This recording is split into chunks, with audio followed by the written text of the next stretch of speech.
This is Aaron Levine, LG Insurance, with another episode of the And Insurance podcast. We're going the charity route again, and I'm really happy to be going the charity route. I just love these episodes. I love bringing great people into the studio to really share their stories and their organizations and everything going on. I have Leigh Dym, founder and executive director of STEAMpark. And I have to enunciate the STEAMpark, the STEAM, just to make sure we get it outright. And this is an organization that I've personally donated to. There's a golf outing coming up on October 11th, Tuesday at Navesink Country Club. This episode should be out just before that happens.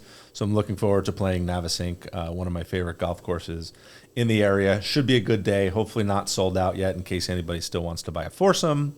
I'm sure we can always find a way to make room. Leigh, thanks for hopping in today. I'm excited to learn more about STEAMpark, right? You founded this based on helping Bayshore area children with their after-school programs, right? Yes, to be honest, this is going to sound crazy, but I founded it based on the premise, number one, that I really wanted some way to give back that didn't involve putting my clothes on the driveway for Lupus to pick up, and I wanted something. I have 4 kids, and I wanted something that my kids could help me with in terms of literally helping others, not just like raising money or whatever. So that was number one. And then number two, we lived abroad for a couple of years. Coming back, we always thought, oh, this is the United States, how can I help? Right. Other than putting clothes on my driveway for Lupus. But then doing a little research, I found out that, within a few miles of my nice little bubble, there were kids that weren't eating dinner at night, right. Weren't sleeping in beds. And I did a little research, and I found out that also a lot of school districts are just really suffering. It's really hard to educate a child without a lot of the supports in place. So that's where it kind of started from. And I'll tell you, one of my favorite memories of year one was feeding 45 kids in a room blueberries. These are New Jersey kids. They'd never had blueberries, right? Fresh fruit or whatever. And so I have all these little stories along the journey, but that's kind of, I guess, where it started. So everything's about the story, right? And one of my stories growing up as a kid, we lived in North Jersey. My dad owned a gas station. I would pump gas as a 9, 10, 11-year-old, even probably younger than that. And we would collect donations at the gas pump for what was called the Fresh Air Fund. Would take the inner city youth out of the city, right, out of Newark, and send them to a campground for a week, for 2 weeks, and get them a camp experience that they've never seen a forest before, right? And how they only know the urban jungle, right? So that same thing that when you're saying that they've never eaten blueberries before, I got some little tingly, same thing. Part of my why is to help people, feed people, right? I'm on the board of Fulfill, love doing everything I can do to help make sure that people don't go to bed hungry, right, as part of the work that we do. So I love the work that you do with the kids, keeping them off the streets, getting them out of trouble, and giving them new experiences and educating them too, right?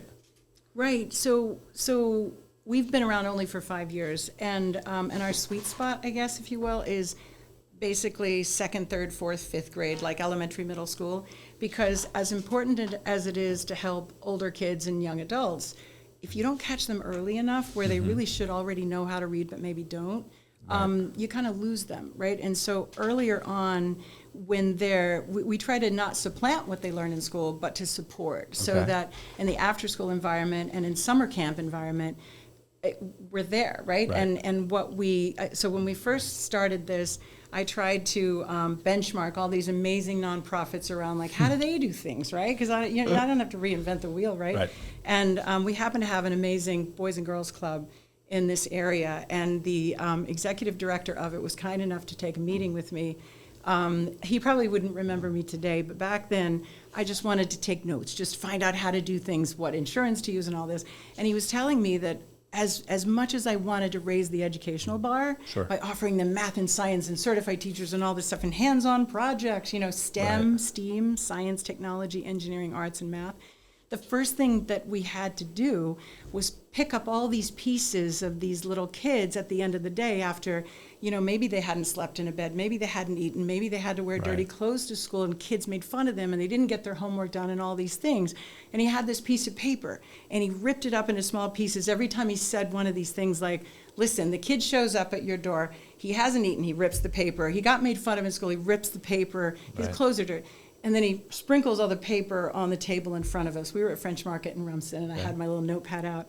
And he said, before you think about fractions and reading, you have to put this kid back together again. Wow. You have to love them and be there for them and be constant, and not just do a 10-week program and then walk away. Sure. So and that teaches resilience. It teaches that they can trust you, and then they'll try harder. Because I think a lot of what we find, a lot of what works really well is building a child's confidence, and maybe helping him with those other needs, like helping his caregiver. We have a social worker on staff, helping his caregiver connect to food, or maybe they're housing insecure and they need a counselor. And once those other needs are met, then he's going to care about fractions, And then the other really cool thing that I want to talk about that I think is really cool in terms of helping others, what's a lot of fun for me is, I get really excited like you do with the taking kids to the forest for the first time, that sort of thing. Watching. That didn't sound good. No, I didn't. No, I take that back. There's a better story around that, I promise. But helping out and watching the spark, kind of light up in the kids' eyes. The kids helping kids model is really cool too. So we have teenagers. We have a teen board, STEAMpark teen board, and they always come in as camp counselors and like sort of teaching assistants and that sort of thing. High school kids, and they run their own meetings and they do their own little fundraisers, and they help sort of give us advice on what they think kids would like. And I'll tell you something magical: when you have a really cool teenager sitting next to an 8 or 10-year-old. That says, dude, I really love fractions. Well, guess what? That kid is going to love fractions, right? Because who doesn't love fractions? I mean, Well, yeah. And then the other thing is just a hands-on piece, making it relevant, because who didn't sit in class and just go to sleep watching, you have to do your homework, you got to look at the board or listen to the lecture. Sure. Yeah, so you need to be able to cut a pizza as you're learning about fractions, or do science projects as you're learning about science. I mean, the engineering projects, a science project, the art stuff, those are all great hands-on, ways to enrich, all these kids. So how many children, how many kids, how many students are you helping right now during the school year? How does your program work? So thank you for asking. So we run virtual and in-person programs, and when school is out. So in the summertime, we run, we call them sort of learning camps. So it's not just, we do pre and post assessments and exit tickets, and we have, it's almost like summer school, but hopefully it's a lot of fun. We also do paper mache. To give you an example, they might, the kids this past summer, our second and third graders, made paper mache piñatas, but then they also had to do sequential, informational text with sequential ordering steps and all that kind of stuff. So we try to, kind of make it fun. I mean, I have a second grader at home, so these, these projects sound fun. They're just make the mess not in my house. Honestly, it's even fun for an old person. I'm just saying. So over the summer, I think we had 3 programs going on in Asbury and Keansburg, New Jersey, and we have a virtual program called STEM Girls, online weekly workshops. And I think we served about 170 girls this summer with those 3 girls and boys, those 3 programs combined. Currently, we're doing 3 programs. One of them started already. We're doing a full school year after school program at Sisters Academy in Asbury Park. Okay. And I'd like to put a plug out for Sisters Academy. Sure. Oh my gosh, the school is amazing. It's beautiful. It's very small, intimate sized classes. And our STEM Girls online program is now in person with these ladies after school. So we have thematic semesters, and a lot of times we'll have program partners that kind of sit in and mentor the kids and help kind of align the curriculum to real world scenarios and mentors as well as state standards. So the Sisters Academy program, I think we have about 40 girls enrolled, but maybe 30 will come. It's you come all year long, and that one's fun too because every Friday our girls go on a field trip to Kula Farm in Asbury Park because they learn about farm-to-table gardening. Nice. In low-income, under-resourced communities, as I'm sure you know because you've done a lot of support with STEAMpark and others, kids don't get fresh food, and the food that's available is also is not always that healthy. So it's super exciting to have kids eat vegetables that were grown out of the ground and to learn about that. And we have a lot of girls from different countries in that program in Asbury. Okay. So our goal there, we have Foodie Girl Fridays, and our goal is to get them, funny, right?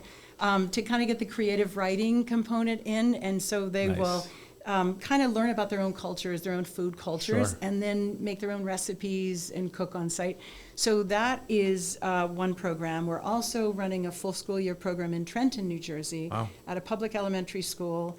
And a lot of it is thanks to donors like you through the years that have helped us build and grow. And so thank you for that. I don't know if you knew we were going to be in Trenton, but did not. Listen, I so thought that's exciting. everything was just in the Bay Shore. Now I'm learning there's things set up in Asbury Park and Trenton. Yeah. It's almost statewide. It's actually past that. Our STEM Girls program last year, it's a full year program. I think fall 2021 summer, we were at 75 to 100 girls, average enrollment throughout the year, which is so cool because so many of our girls really do come from school districts and areas where they wouldn't have access to this type of learning and these hands-on projects. We actually started the STEM Girls Online program during COVID, just like you were speaking of with your podcast earlier, just because we had to. We had an in-person program running in Neptune, New Jersey, at a library for little girls, and we had to figure it out. So we went online. We got a very generous donation from Mount Sinai Hospital and a cool nonprofit out of NYU run by this brilliant neuroscientist of 250 Chromebooks. And thanks to people like you, we raised a lot of money to be able to give out survival kits to all of the families in Keansburg that had kids under the age of, I think, 10, something like that. We had volunteers that went door to door, and the school district gave us all the census data, so we were able to connect with cell phones of parents. And remember, this is when COVID first hit, so masks, and it was crazy, but I think we delivered something like 1,500 supply kits month after month. It was really cool, and we had online programming for kindergarten, first and second. That wasn't amazing. That was really hard. Some of our volunteers would sit in people's backyards and hold a book up to read to a child from far away to try to get them to learn, because the kids weren't really It was tough. loving I online. had a kindergartner at that time, and we were learning in masks and virtual in the kindergarten setting, and I'm lucky enough to have good resources and time because my wife and I are both avid readers with our children, right? Right. So that's just me, but we know there's so many children out there that don't have that support network, nor do they have the resources to be read to and to read and to learn how to read and to write from a virtual setting. And the internet issues that we're having with the children during COVID, where they didn't have proper sufficient internet at home, or the parents had to choose between buying food or paying the internet bill, right? And then this goes into my work at Fulfill during COVID, was getting food to these people was such a challenge. So, well, speaking of Fulfill, I have to thank you a million times over. Since 2017, I can't even begin to tell you how many meals we've given out on your behalf. Right. So Fulfill supported both of our in-person summer programs this past summer. And through those programs, we gave out 1,800 breakfasts and lunches the entire month of August to kids in and around the Bayshore area and Asbury Park. Right. And during COVID, actually, we were able to set up camp on the sidewalk, and you guys were so generous that not only could our kids in our program get meals, but we could give the whole family meals. We had a teenager that would come every day and pick up 5 meals because he had a grandmother and an aunt and 2 siblings or something. Wow. So he would put them in his backpack every day and bring the meals home. It's such a treat, right? It's just, you don't realize how incredible it is to be able to do that until you're able to stand on that sidewalk. And and I think that's the other cool thing about working for a nonprofit. You meet really interesting people, both your clients and also the people you work with. Right. But I think oftentimes we have some great nonprofits, but we need to connect them. So I don't know that we always need more to start more nonprofits. Like people tell me, like, that's cool what you did. How do I do that too? I really think holding hands is the way to go. Collaboration is key. Being able to it's a work big together deal. with different nonprofits I think is super important and super powerful when you can share resources in different ways. the statistic out there is there's 1.6 million nonprofits in the United States right now. Crazy. You know, it's an incredible number, and who knows how many are in New Jersey alone. Right. But you know, collaboration amongst them could be very powerful. And we at Fulfill, you know, we do act as a hub for a lot of other organizations as well, because we have the USDA grants for food to then be able to redistribute it into the community. Right. So we're definitely happy to hear. I'm happy to hear these stories, and I'm going to share this podcast episode with the team at Fulfill as well, and who knows where it could go from there. Well, Fulfill also, the food that they give is different from what kids are used to eating. So they're getting raw vegetables that they learn that you can eat, and you don't have to cook and add salt to, you know, and so it's kind of changing their palate a bit, and fresh fruit. Right. And those are the things that in places that are really low income, many times they're food deserts, meaning there is no fresh food there. Right. So to have a child be able to experience fresh food every single day is very cool. Right. What I was getting at earlier, though, is so in one neighborhood in Keansburg, New Jersey, we did a lot. This is what I was talking about, the survival kits. But in that little library setting with the girls, we moved that online, and we went door to door to bring things like, whatever they needed. We did a needs assessment, and so we would give them, if they needed toilet paper, we would try to figure it out. Well, there are a lot of people that just wanted to help, so they reached out to us, what can I do? So we'd give them a route to follow, a drop-off route, or like, go see if you can find toilet paper. Just go to all the stores, see what you can find. I personally, and it almost makes me like tear up to remember it, there was one mother that was she worked in a hospital. She had 2 daughters, very low income, and couldn't let her daughters stay home with her because of the danger of COVID. So she needed feminine, like menstrual products. So that's all she needed. So I dropped it off, and she cried. Just to think that, like, the things we take for granted. Right. And it's just a treat to be able to do that kind of thing. But back to that program, the library program. So we took that online. We had all of these Chromebooks. Do you know that first summer, someone on our board had connections to school districts. Okay. We had 187 girls sign up for the first inaugural online program, STEM Girls program. That's phenomenal. And so we asked on our registration forms, how did you hear about us? And the vast majority heard about them through their schools. Okay. So the schools spread the love and spread the information. So that's where it began. And the program partnership is really cool too, because think about it, quite often, if you look at the high-paying STEM jobs in labs, hospitals, whatever, you don't see a lot of black women, right, that have those high-paying jobs. You don't see a lot of, or black men. You don't see a lot of, people of color in general, or people from low-income communities. Like if you check the board of, I don't know, IBM or whatever, right, the pedigree of a lot of those people shows that they had advantages that other people didn't have. So our goal is to level the playing field from an early age. So we work really hard to find like role models, so that, I'll give you an example why we find role models, why it's so big. In one program a few years ago, I happened to be there, and our teacher had everybody standing in a circle, and these were like 3rd, 4th, 5th graders, and the teacher asked, if you could do anything, what would you be when you grew up? And it doesn't matter, you get $1 million no matter what you do. What would you like to do as a grown-up?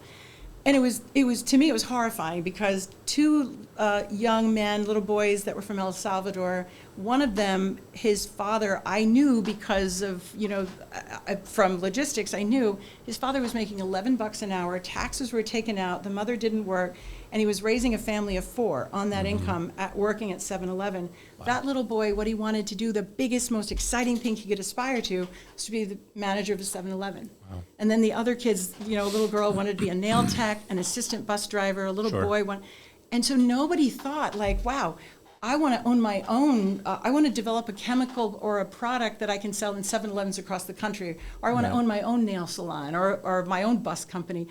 And so that made it clear that, like, if they're not exposed to that, they don't know to aspire to it. And it helps also, a lot of times in low-income, under-resourced communities, there's not the same level of rigor that there might be in a higher level, I don't know how to say it, but like, if a lot of kids, when they're in kindergarten at 6 years old, their parents are working 3 jobs, maybe there's not a lot of English, so they can't model at home, the kids can't practice language at home, they're not getting homework help. Well, in school, the teachers aren't able to assign these big homework chunks, like you got to do this, and I need you to. So unfortunately, the level of rigor kind of slows down a bit. So if you're coming from a school in a higher income community, you've taken 5 AP classes and this and that. But if you're coming from another school, you're at the top of the heap, but it's a lower level math. You know what I mean? And Right. you have never even seen some of the math that these guys have in their basic classes. So that's the other reason we need scaffolding outside of school. Sure. You know, so that's, I don't know, that's the stuff I get passionate about. Listen, I could go on. I love it, and I think it all sounds great. Let's talk about your fundraising efforts, how people can help. I mentioned the golf outing early on October 11th. What are your major fundraisers throughout the year? Well, thank you for asking. We actually, we have a golf outing. We have a Texas Hold'em tournament that is in the springtime, and it's really fun. I've sponsored and played in that as well. Yes. Did you win? I feel like you might have won one year. I don't think so. No. I get knocked out early. Well, we'll try again. So and we're doing a spring fling this year. I'm not exactly sure what it's going to look like, but it will be fun. Awesome. And then we had a campaign, and we have a lot of leftovers, so we'll do it again. We had a really nice person, volunteer, put together these igloo cooler bags with all kinds of fun stuff, Mediterranean treats and olive oils and things like that. They're like $100 value. So if you donate to STEAMpark, $150, you get one of these bags for free. So we always have little things like that. And in terms of donation, our big push is always twofold. One is, of course, fourth quarter to start the year to start January, February, right? And then the other is right before the summer. Okay. Because summertime is where a lot of kids, during COVID especially, when we were going door to door, I personally heard from two separate parents that would lock their kids in the bathroom when they were at work. It's terrifying. Wow. But they were worried about them, and they work at McDonald's, and they need the money to pay the bills, and what are they going to do? They don't have babysitters, and so there are all these issues. So we fight really hard to stay alive in the summertime for those kids. Yeah, I think it's super important. Summer is a big drop-off for food security as well, right? When those meals start to go, they're not at school any longer. So summer is super important, especially for a child's development. And teaching them how to work together, how to, collaborate with each other. Sometimes if you don't have a lot of things, if somebody gives you something, you're going to kind of hoard it to yourself because it's all I have, right? But the more they start collaborating and working together, that's the way of the world, right? Sure. And if you can start that young, then it's very exciting to watch them build off of each other's in terms of critical thinking and problem solving and all that, and kind of teaching each other. Right. That's so great. Leigh, I love the work that you do. I love the STEAMpark organization. You have a tremendous board, successful events, but there's always more of a need. Clearly, now that STEAMpark is branching out globally and into Trenton and Asbury Park and the Bayshore, Keansburg area, there's so much more we could talk about, and maybe we'll do this again in the next couple of months, have you back on, talk about some more of your programs would be fantastic. Thank you. So Leigh, thanks so much for joining me today. I appreciate it. Thank you so much. This has been awesome. Thank you.